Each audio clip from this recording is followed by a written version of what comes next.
हाँ तो भाइयों हिंदुस्तानियों, गदर 2 का कलेक्शन हो गया 407 करोड़ रुपए। 407 करोड़ नॉट आउट। देखो एक तरफ गदर 2 अच्छी खासी कमाई कर रही है और दूसरी तरफ बात हो रही है कि अब ये किसके रिकॉर्ड तोड़ेगी। और आपको बता दूं, भारत की जितनी सारी बड़ी फिल्में थी बॉलीवुड की, उन सबका रिकॉर्ड उसने तोड़ दिया है। अब रह गई 2 फिल्में, पठान और बाहुबली। चलो बाहुबली का जो कलेक्शन था 510 करोड़ रुपए, वो ऑथेंटिक था और होप सो कि इसका रिकॉर्ड ये ब्रेक करेगी। जो सबसे बड़ा वर्सेस हो रहा है वो ये हो रहा है कि भाई पठान और गदर 2, क्या गदर 2 पठान के कलेक्शन को बीट कर पाएगी? क्योंकि इसका जवाब शायद ही कोई दे पाए, क्योंकि अभी सिर्फ फिल्म ने कमाया है 407 करोड़ रुपए सिर्फ महज 12 दिन में। जैसा कि मैंने आपको बताया था, पठान का जो कलेक्शन बहुत से मामले में गदर 2 ने बीट कर दिया है और गदर 2 के इस नए रिकॉर्ड को कोई नहीं तोड़ पाएगा। देखो गदर 2 का पहले दिन कलेक्शन, शायद ही कोई मूवी आए, जवान आ जाए, कोई XYZ कोई मूवी आ जाए, वो शायद इसका पहले दिन कमाई को बीट कर दे। लेकिन भाई साहब जो नेक्स्ट वीक का जो कलेक्शन है ना, अपने पहले वीक से ज्यादा का, वो शायद ही कोई तोड़ पाए। अब सवाल ये आता है, क्या पठान के कलेक्शन को गदर 2 का कलेक्शन बीट कर पाएगी? तो ऐसा है भाई साहब, इसका एग्जांपल देता हूँ छोटा सा।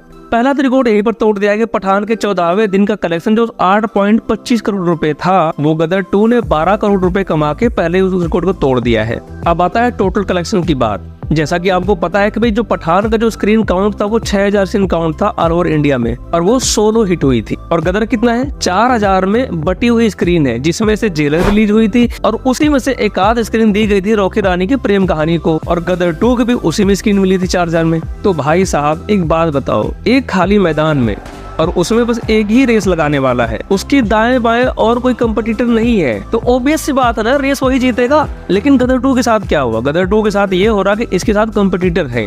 और भाई साहब फर्ज करो, अगर गदर 2 सोलो रिलीज होती तो भाई साहब ये फिल्म दूसरे हफ्ते में अपने पहुंच जाती 600 करोड़ रुपए। जी हाँ, और गदर 2 ने जो ऐतिहासिक कलेक्शन करके दिखाया है, वो फिल्मी इतिहास में वो कलेक्शन याद रखा जाएगा। वो ऐसे क्योंकि पठान को PR एजेंसियों ने साउथ से लेके नॉर्थ, ईस्ट से लेके वेस्ट तक सोशल मीडिया पे ट्रेंडिंग करवाई गई थी। बड़े बड़े पोस्टर बैनर लगवाए गए थे, दिल्ली कोलकाता के मेट्रो पे पूरे पोस्टर लगाए गए थे पठान के। और वहीं पर गदर 2 के साथ क्या हुआ था? गदर 2 चुपचाप सिनेमाघरों में आई, क्लेश हुआ, कलेक्शन किया और अभी तक कलेक्शन कर रही है। और आपको बता दूं, ये फिल्म इतिहास में इसलिए याद रखी जाएगी कि भाई साहब कोई ऐसी फिल्म गदर 2 के नाम से आई थी जो बिना PR के बैसाखियों पे दौड़कर अपने कंपटीटर को मात देके ये रेस जीत गई। इस फिल्म के साथ ऐसा नहीं हुआ था कि सोलो रिलीज हुई थी और सबको बोल दिया था नहीं भाई कोई रिलीज नहीं होगी इस दिन के लिए और इसको 6000 स्क्रीन दे दो, और फिर कागज के नकली शेर की तरह झंडे बरदार बनो कि हाँ हमने इतना कमा लिया, हमने इतना कमा लिया। नहीं भाई, ऐसा कुछ नहीं हुआ था इसके साथ। और ये फिल्म बाकायदा मैदान में उतरी और अपने कंपटीटर को हराया और विनर बन के सामने आई। और पठान का सेम पैटर्न अब होने वाला है रिपीट। किसके लिए? जवान के लिए। मैं चाहता हूँ कि ईश्वर करे वो ज्यादा कमाई करे, अगर उसका कंटेंट अच्छा है तो ईश्वर करे ज्यादा कमाई करे, लेकिन फेक कलेक्शन पे नहीं, PR एजेंसी के बैसाखियों पे नहीं। ऐसा नहीं होना चाहिए कि थिएटर की कुर्सियां खाली जा रही है और जो कलेक्शन आ रहा है 75 करोड़ दिखाया जाए। ना भाई, ऐसा नहीं होना चाहिए। कलेक्शन के वार में लड़ाई ईमानदारी से होनी चाहिए। तो दोस्तों आपको ये बताते हुए बड़ी खुशी हो रही है कि गदर 2 ने टोटल कलेक्शन कर लिया है 407 करोड़ रुपए का, और आगे भी देखते हैं कितने रिकॉर्ड तोड़ दिए और कितने पैसे